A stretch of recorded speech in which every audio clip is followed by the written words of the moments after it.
I'm very sorry. It is with my sad news to tell you that Captain Jack is...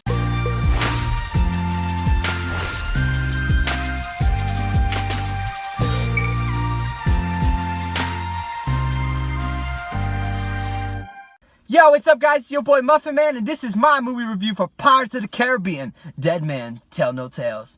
Now, right away, if you don't want any spoilers for this movie and you have not seen it yet, click out of this video. I am not going spoiler free in this movie. I am going to go completely and full on a smorgasbord of I can't even talk. I'm going on a smorgasbord of spoilers in this video. So if you do not want this video spoiled for you, this movie spoiled for you, don't watch this video. Click out. I got other stuff on this channel you go and watch. But if you are still on board with me, let's jump into this thing. So right away, Pirates of the Caribbean, Dead Men Tell No Tales. This is like the 5th installment for this series. You got Curse of the Black Pearl. You got Dead Men's Chest, and then you got At World's End, and you got Stranger Tides. So this is the 5th installment for Pirates of the Caribbean, and it's your basic 2017 movie. I mean, especially if it's a 2017 movie that's being added to a series that has been recorded in the past. You know, right away in this movie, we got some new people that are coming on board on this cast, and I don't have the actor and actresses' names. I didn't look them up, but we have Henry Turner, which is the son of Elizabeth Swann and Will Turner. And if you follow the series, then you will remember that Will Turner actually became Bootstrap for the Flying Dutchman. He took his father's place. He was cursed to the ship, and that's where Will Turner has been. And there's also another person that's new to the series that is main protagonist, and that is I think it was Clarissa Smith, and she was the female lead for this movie.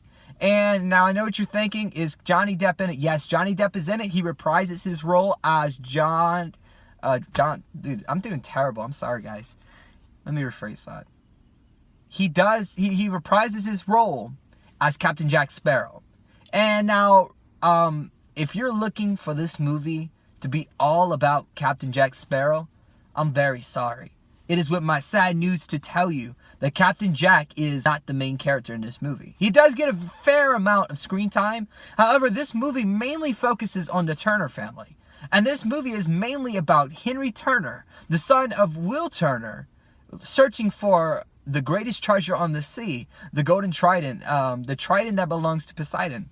And so this entire movie is surrounded about that because Henry Turner wants to free his dad of his curse. But he can't do it alone, because I don't know about you, if you ever tried being a pirate, it is not easy to do alone. That's why pirates take crews with them. They have cruise control. That was good, come on. But you know, right away we see Captain Jack Sparrow's crew. His crew from the other movies, they all come back, and it's awesome. It's so good to see the crew again.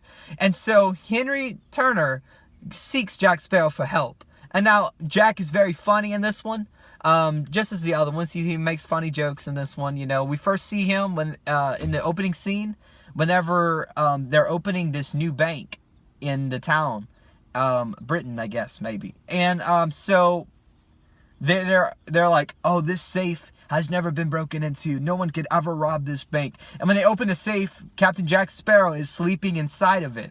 And it's very funny. He doesn't know where he's at because he's drunk. He doesn't know where he's at. He gets out, he's stumbling a little, and his crew robs the bank. And when I say rob the bank, they literally rob the entire bank, like the entire building, the entire structure, and they rob it. And during this scene, the British coats are chasing after them. They're trying to stop them. They want their bank back. And by the time they get the safe back to the ship, there's not a lick of treasure left inside the safe because it all spilled out. And in fact, there's only one coin left. Jack takes it and then tells his crew that they have to pay him for the job they just done. Now, the main bad guy in this movie, now, I'm probably going to say his name wrong because I didn't really catch the pronunciation of it, but it was like Captain Salvador or whatever, Salsador, you know, comment down below because I'm definitely said that wrong. We're going to call him Alka-Seltzer if I have to refer to him in this video. So, Alka-Seltzer is the main bad guy for this movie. And basically, the reason that he's the main baddie is because, you know, Captain Jack's compass that he always carries? Yeah, that signature compass that always spins in like the wrong direction. Well, it turns out that Alka-Seltzer and his men are cursed by this compass. And as long as the compass is in possession of Jack Sparrow, they're cursed. And I don't want to spoil all this movie for you because it's still pretty good. it's still pretty good. You got to go and watch it and see why they get cursed from the compass. So the movie basically is around trying to find that trident to free Will Turner of his curse. And do they succeed? Absolutely, they do. Now, just like all 2017 reboots to a new series or to an old series, there has to be a death. You know, we already covered that there were some new generation characters, but there's also a major death in this movie. Click out right now. If you watched up to this point, you do not want to know who dies and you haven't seen this movie, click out now. I'm serious. Dead serious. So, Captain Barbossa, that was in since the very first Pirates, you know, the guy with Jack, Marquis Jack. So my sad news to report to you that Captain Barbossa is actually dead. That's right, he dies in the end of this movie. We find out that the leading female all this time is actually Captain Barbossa's daughter. And in effort to save the crew from Alka-Seltzer and his men, they're on this anchor at the end of the movie, and they're all hanging from it. And to get Alka-Seltzer off their tail, Barbossa sacrifices himself and jumps down and stabs Alka-Seltzer with the sword, and they both fall off into the ocean and die. And so it's very sad. It pulls on your heartstrings a little. And it was a great way to end Barbossa's legacy through all the movies. This movie is very entertaining. This movie was... It was enjoyable. I expected so much more from it because every time you hear Pirates of the Caribbean, there's a lot of hype that lives up with that series. And I was a little disappointed. I wish there could have been so much more done. But I guess mainly because, you know, this doesn't follow Jack Sparrow's, you know, legacy. This follows the Turner family for once.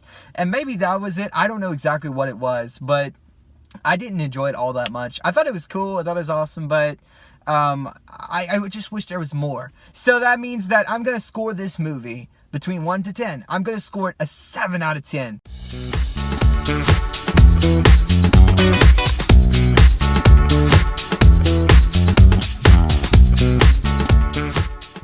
I know, that sounds weird, right? 7 out of 10. Like, why would you do that? You're a jerk. But... you know, 7 out of 10 just because, you know, I feel like there could have been so much more done with it. And there is a post-credit scene. Stay for the post-credit scene. I'm going to at least keep that sacred for you. Stay to all the credits, though. It's at the end. So, guys, thank you so much for watching my movie review on Pirates of the Caribbean, Dead Men Tell No Tales. If you enjoyed this video, make sure that you give it a like, comment, and subscribe. And if you disagree with anything I say, please do not give me a thumbs down.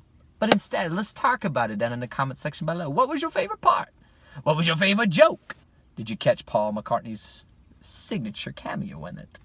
Who would have known? He's the Uncle Jack Sparrow. So with that being said and done, this is the Muffin Man saying, keep it fresh, have a good day, and God bless.